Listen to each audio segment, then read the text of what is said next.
नमस्कार। अगर हौसला हो तो नामुमकिन को भी मुमकिन किया जा सकता है। डूंगरपुर के पर्वतरोही राकेश बिश्नोई ने अपने सपने को पूरा करने के लिए अफ्रीकी महाद्वीप की सबसे ऊंची चोटी माउंट किलिमंजारो पर तिरंगा लहरा दिया है। किलिमंजारो अफ्रीका महाद्वीप की सबसे ऊंची चोटी है।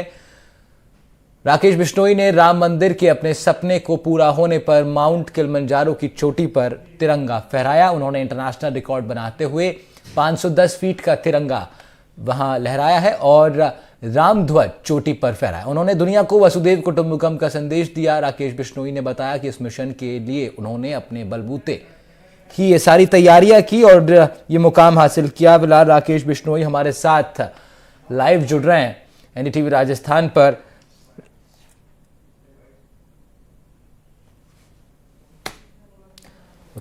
पांच सौ साल के इस संघर्ष के बाद में आज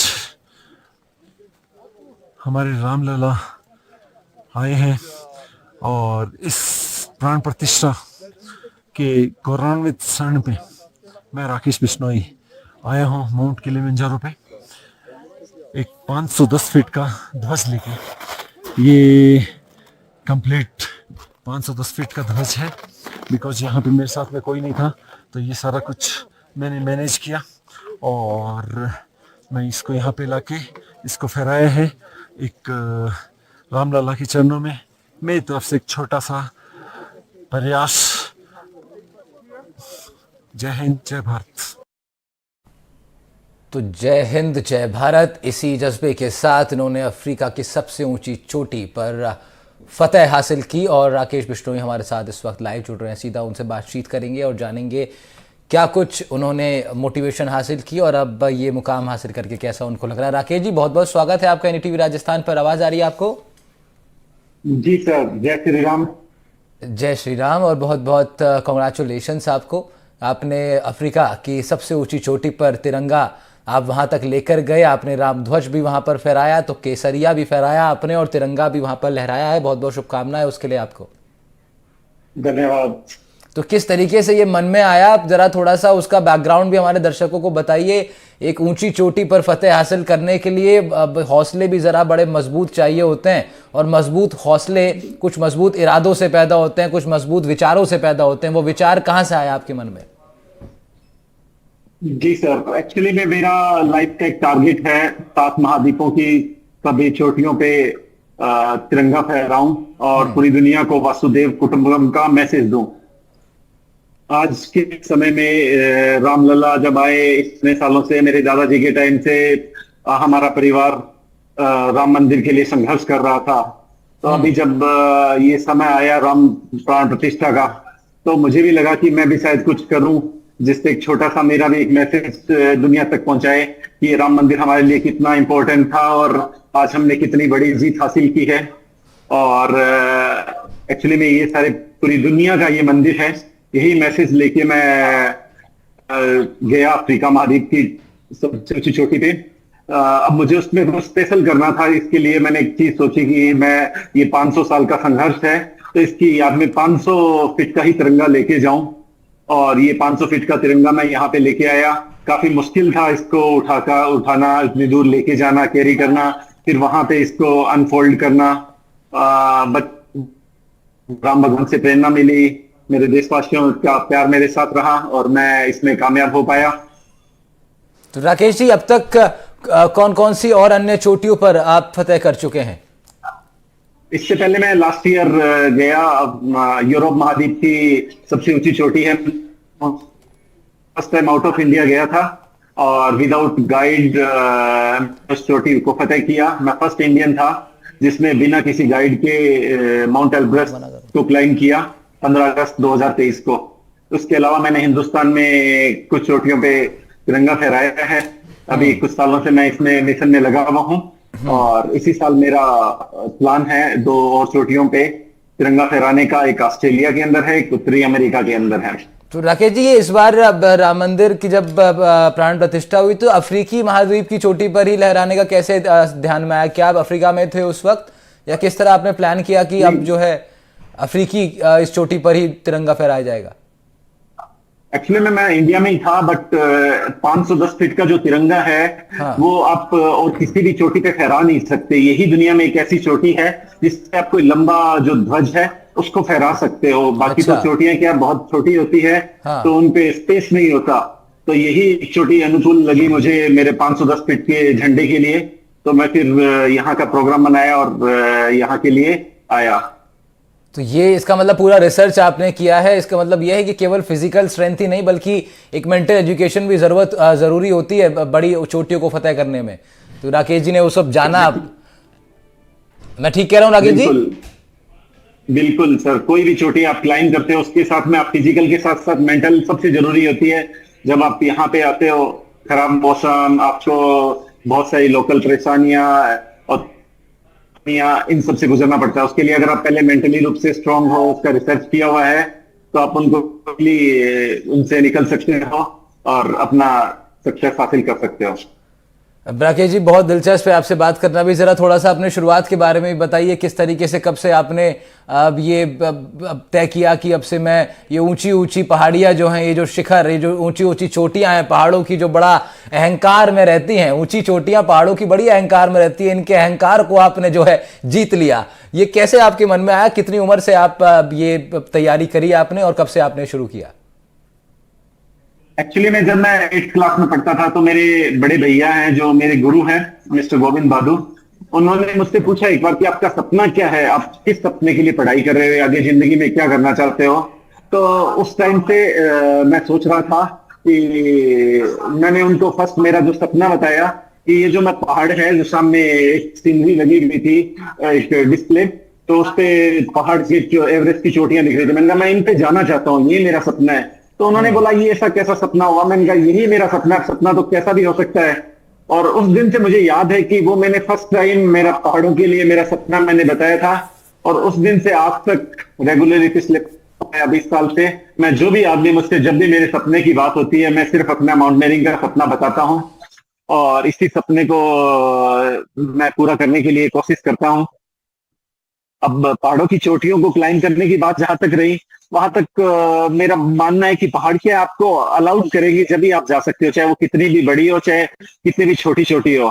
पहाड़ की मर्जी से ही आप उसको क्लाइंब कर सकते हो। अगर पहाड़ चाहेगा कि नहीं ये नहीं आना चाहिए, तो वो नहीं आ सकता, चाहे वो कितना भी बड़ा क्लाइंबर हो।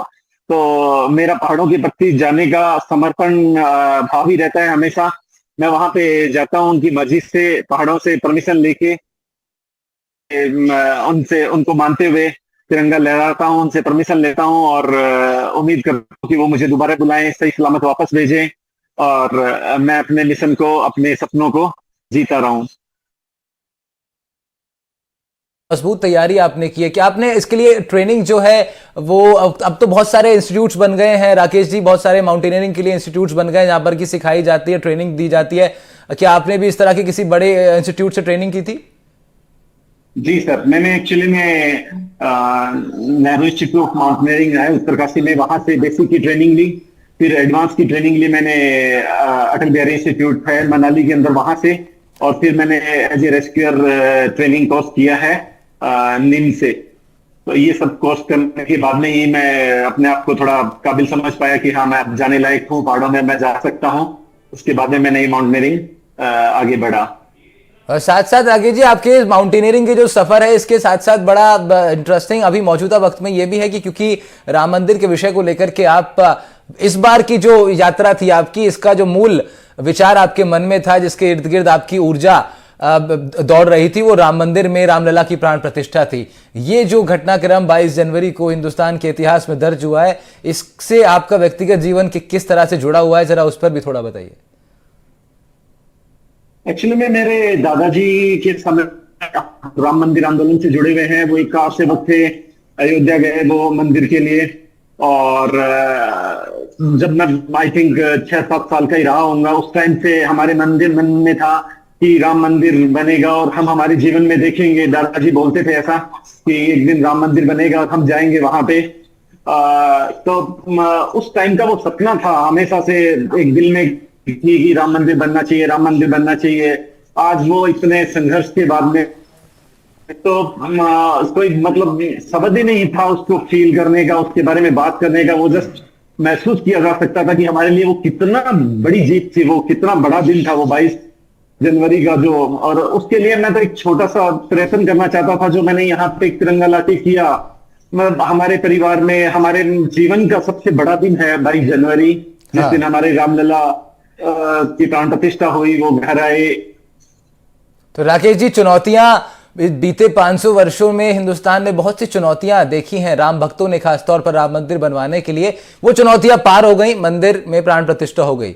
मैं समझता हूं बहुत सी चुनौतियां आपके सामने भी रही होंगी जब आपने इतनी ऊंची चोटी पर फतेह करने का इरादा बनाया अपना। जरा उन चुनौतियों के बारे में बताइए, कौन कौन सी चुनौतियां अक्सर आती हैं जब ऊंची चोटियों पर फतेह करने जाते हैं? किस तरह का मौसम एक बड़ी चुनौती होती है? फिर इस बार तो आपकी यात्रा में 510 फीट का तिरंगा, इसको लेकर के जाना, इसको रोल आपने किया होगा, बैग में इसको सेट किया होगा, किस तरह से आप लेकर के गए? क्योंकि हम लोग भी ट्रैक पर जाते हैं, लेकिन हमारा ट्रैक थोड़ा मजे वाला होता है, आपका तो एकदम एक मिशन था। तो इस मिशन को कैसे आपने सक्सीड किया, किन चुनौतियों से आप रूबरू हुए, जरा वो भी बताइए। एक्चुअली में 5 तारीख को तंजानिया में इतिहास की सबसे बड़ी बाढ़ आई थी, अफ्रीकन इतिहास की। यहाँ पे काफी सारे लोगों की डेथ हुई अभी जनवरी में, जबकि यहाँ पे जनवरी में कभी बारिश ही नहीं होती है और रेगुलर मौसम खराब है। और मैंने टिकट भी लगभग ये 2-3 तारीख के आसपास ही करवाया था। उसके बाद मुझे पता लगा कि ऐसा वहां पे मौसम खराब है, बाढ़ चल रही है। जब तक मैं आया उस टाइम भी यहाँ पे बारिश ही चल रही थी, लेकिन राम भगवान का आशीर्वाद रहा तो मुझे कहीं ज्यादा बारिश मिली नहीं। थोड़ी बहुत बारिश थी जो बहुत नॉर्मल, जिसको हैंडल किया जा सकता था। बस एक प्रॉब्लम थी कि ऊपर विंड भी बहुत ज्यादा था, मौसम, और जो झंडा था उसको लेके जाना मुद्दा नहीं है, उसको अनफोल्ड करना बहुत बड़ा मुद्दा था कि उसको खोलेंगे वो उड़ गया तो क्या करेंगे। तो उसको रखना, उसको फिर उसके साथ फोटो लेना, उसको तो किस तरीके से आपने उसको अनरोल किया राकेश भाई? क्योंकि अभी तस्वीरों में हम लोग देख रहे थे कि 500 पूरा, और आपने बताया भी कि यही इकलौती ऐसी चोटी है जहां पर इतना स्पेस रहेगा कि 500 फीट के उसकी तिरंगे की चादर को जो है आप वहां पर पूरा उसको फैला सकें। तो ये किस तरीके से मैनेज किया? कोई आपके साथ में था, या वहां लोकल लोगों की मदद ली आपने, या साथ में और जो लोग आपके साथ माउंटेनिंग कर रहे थे उनकी हेल्प ली? किस तरीके से किया आपने? जी, मैंने एक्चुअली में क्या अपने साथ वालों से बोला, मुझे कुछ इंडियन मिले कि उनके साथ में ज्वाइन भी करवाया कि अपने चलते हैं साथ में और साथ में चल के फहराएंगे। बट वो लोग पहुंच नहीं पाए और मैंने काफी देर इंतजार किया। मैं पहुंच गया था तकरीबन 5:30 बजे। और मैं 7 बजे तक उनका इंतजार करता रहा, बट वो आए नहीं पाए, वो पीछे रह गए, काफी ज्यादा पीछे रह गए। और तो फिर बाद में मैंने वहां पे लोकल 2 गाइड थे, एक मेरे साथ एक पोर्टर जो कम गाइड था वो, और एक दूसरा किसी का पोर्टर गाइड था, उसको लिया और उन दोनों को बोल के और उनके सहयोग से उसको अनफोल्ड करना चालू किया। फिर वो पूरा अनफोल्ड किया, फिर उसको मापा, क्योंकि रिकॉर्ड के लिए उसको नापना भी पड़ेगा, तो उसका वीडियो बनाया, फिर पूरा उसको शूटिंग किया। तकरीबन मुझे 1.5 घंटा इस सारी प्रोसेस में लगा। मैं 9 बजे सुबह 5:30 बजे मैं चोटी पे पहुंचा और 9 बजे मैं वापस निकला। एक्चुअली में जो भी बड़ा पहाड़ होता है, जो चोटी होती है, वहां पे एयर का प्रॉब्लम रहता है, तो बहुत ज्यादा दिक्कत हो गया मुझे, सांस का दिक्कत होने लग गया। 4 घंटे चोटी पे रुका, जबकि 10 से 15 मिनट ही रुकना होता है नॉर्मली। फिर बाद उसको फोल्ड किया जैसे तैसे, वो भीग भी गया क्योंकि पूरा स्नो होता है, उसको स्नो पे रखना होता है। हाँ। तो वो पूरा गीला भी हो गया। जो बैग में लेके गया था एक्चुअली में 12 किलो समथिंग का था, वापस लेके आया तो मुझे लगता है वो 20 किलो होगा कम से कम। तो उसको फिर वापस लेके और आया। यही बस परेशानी आई। मेन विंड थी, तो विंड को कंट्रोल करना ही मेन था, और उसमें झुकाव था चोटी पे, इसलिए वो मैं सक्सीड हो पाया। नहीं तो आई थिंक ये झंडा यहाँ पे फहरा भी नहीं पाता, अगर थोड़ा सा चोटी, अगर ज्यादा अगर कम स्पेस हो तो। नहीं राकेश भाई, जब हिम्मत मर्दा तो मदद खुदा, और मदद खुदा तो होता ही है। आपकी इरादे जितने मजबूत, मैं बिल्कुल तस्वीरें जो हम लोग देख रहे हैं ना, इसी से हमको अंदाजा ये लग सकता है, क्योंकि अब तो ट्रैकिंग जो है वो एक ट्रेंड में भी आ गया है। जो नए युवक हैं, नए लड़के लड़कियां हैं, वो अब पिकनिक पे जाने से बेहतर जो है वो ट्रैक करना पसंद करते हैं। उसमें फिजिकल चुनौतियां भी होती है, मेंटल चुनौतियां भी होती है, मजा भी उसमें बहुत आता है, हम लोग भी जाते हैं। तो ये जरा थोड़ा सा एक संदेश भी मैं चाहूंगा आपसे कि आप जो यूथ है, इंडिया का जो यूथ है, जो वर्ल्ड का यूथ है, क्योंकि केवल इंडिया के यूथ पे हम इसलिए नहीं रुकेंगे क्योंकि राकेश बिश्नोई पूरी दुनिया को वसुदेव कुटुंबकम का मैसेज वो दिए चलते हैं। इसलिए पूरे वर्ल्ड के यूथ को आप जरा क्या मैसेज देना चाहेंगे इस तरह की ट्रैकिंग के जरिए? मैं इस तरह के ट्रैकिंग के जरिए पूरी दुनिया को सिर्फ एक ही मैसेज देना चाहता हूँ, वो है वासुदेव कुटुंबकम। ये पूरी दुनिया हमारा परिवार है, ये पूरी दुनिया हमारा घर है। इस घर को साफ सुथरा रखिए। जब भी आप किसी ट्रैक पे जाए, वहां पे कभी कचरा मत डालिए। कोई भी कचरा दिखे तो उसको बैग में डाल के वापस लेके आइए। अगर ये पहाड़, अगर हमने इनको साफ सुथरा रखा तो ये हमें दोबारा देखने को मिलेंगे। जिंदगी भर हमारे बच्चे वहां पे जा पाएंगे, उनके बच्चे भी जा पाएंगे। लेकिन अगर हमने उनको गंदा किया, कूड़ा करकट डाला, प्लास्टिक डाला, तो ना वो रहेगा, ना हमारा मौसम रहेगा, ना हम वहां पे जाने लायक रहेंगे। तो क्लीन इंडिया जो मोदी जी का एक कैंपेन है, वही पूरी दुनिया के लिए है। वसुदेव कुटुंबकम के साथ जोड़ के सिर्फ उसको फॉलो करने की जरूरत है।